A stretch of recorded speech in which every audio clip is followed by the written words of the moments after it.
जहां कंपनी की वारंटी खत्म होती है, वहां से चाचा इस्त्री की गारंटी शुरू होती है, क्योंकि इसके हाथों में आकर खराब से खराब इस्त्री भी काम करने लगती है।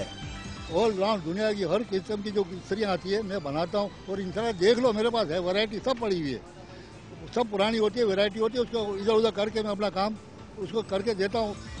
चाचा इस्त्री वाले का काम ऐसा है कि दुनिया के किसी भी मुल्क की बनी हुई इस्त्री खराब हो जाए, ये मिनटों में ठीक कर देते हैं। और तो और ये कोयले की कदीम इस्त्री को भी ठीक करने में महारत रखते हैं। पुराने जमाने की है जो कोयले की आती थी, वो मेरे पास, उसमें कोयला आप डालें और प्रेस करें, वो तक भी हम रिपेयर करते हैं। धोबियों की जो प्रेस होती है बड़ी वाली, कोई भी हो, जापान की हो, इंग्लैंड की हो, जर्मनी हो, अल्लाह का नाम यहाँ पे रिपेयर हो जाती है। बुढ़ापे में भी चाचा इस्त्री का हुनर जवान है और ग्राहक भी उनके काम से मुतमईन नजर आते हैं। इनकी उम्र पे ना जाए, इन्हीं के पास आगे लोग काम करवाते हैं। दिन हो रात हो यहाँ पर अपना काम कर रहे होते हैं।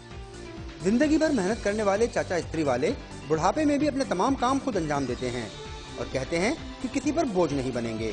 कैमरामैन फैसल शेख के साथ जीशान अहमद, डॉन न्यूज, कराची।